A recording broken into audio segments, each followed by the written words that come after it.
Here's the question of the day. Are these E350 vans cursed? For me specifically. This one, I bought it against my better judgment.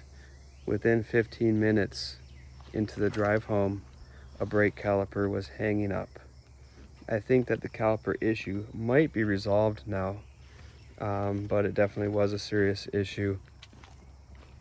And I'm not 100% certain that it is resolved, but what's not resolved is this. This happened when I pulled over because of the overheating brakes to give them a chance to cool off. It's uncanny. It's weird. It can't simply be explained by these old Ford vans suck, even though it's possible that they do.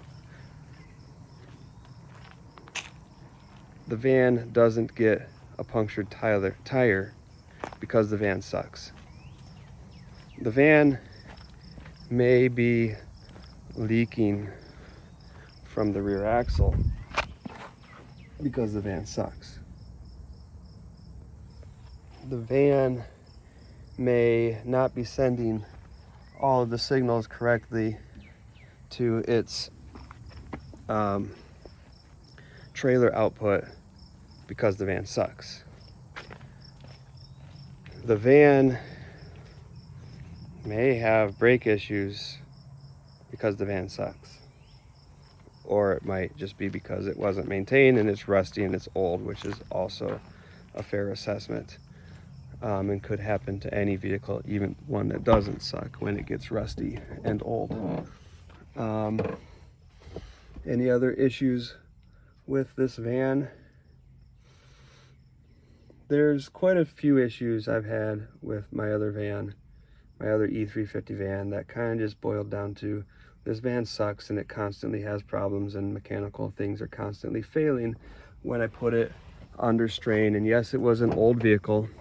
That one was a 1999. And yes, it had a lot of miles on it, 230,000 when it finally completely broke.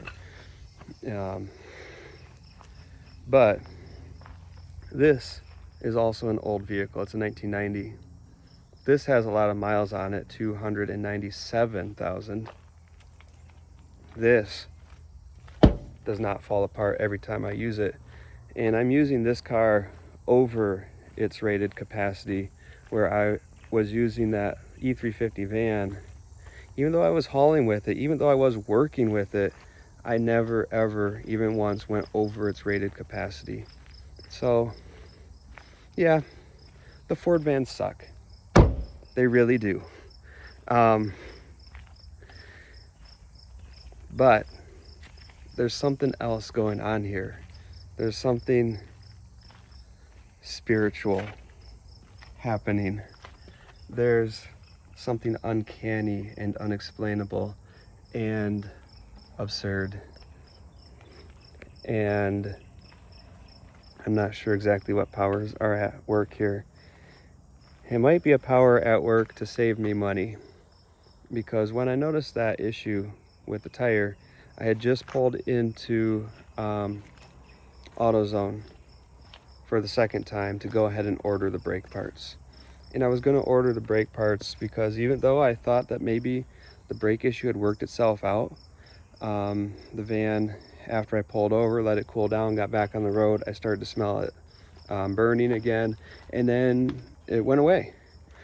Just as I was thinking I better pull over again, let it cool down again, it went away, and the van stopped pulling and it stopped shaking.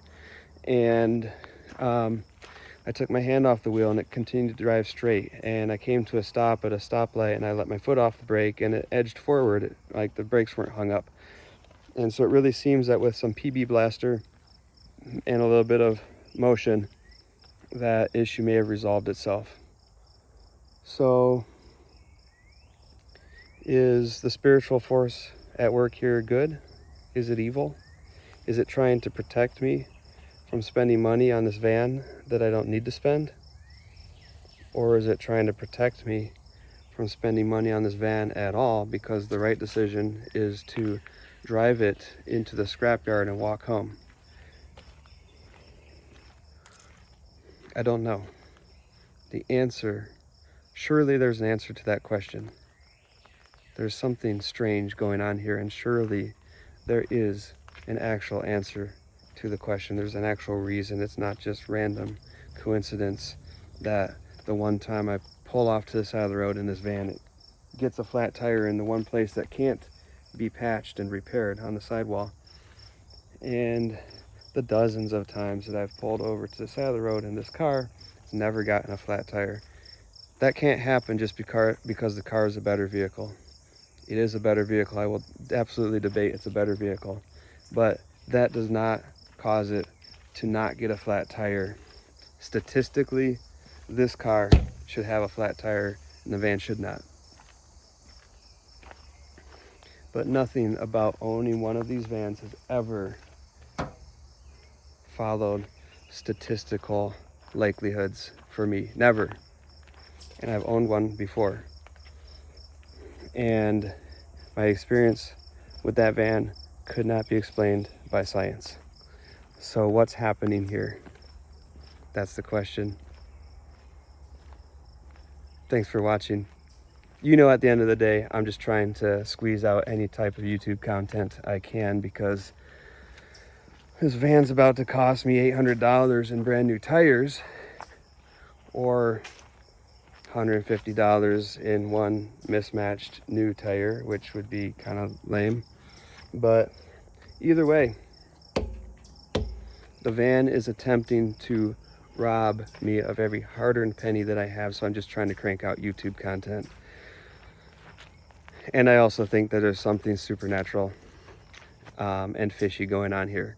But tell me what you think. Engage with this post, because I want to know what you think, and I also want this post to become the #1 post on YouTube of all time ever, and surpass all of the drama about Trump and about everything else, although those are important political and social issues that we need to pay attention to. But for goodness sakes, let's just think about supernatural occurrences with an E350 van for 5 minutes and get our minds off of all that. Thanks for watching. Bye.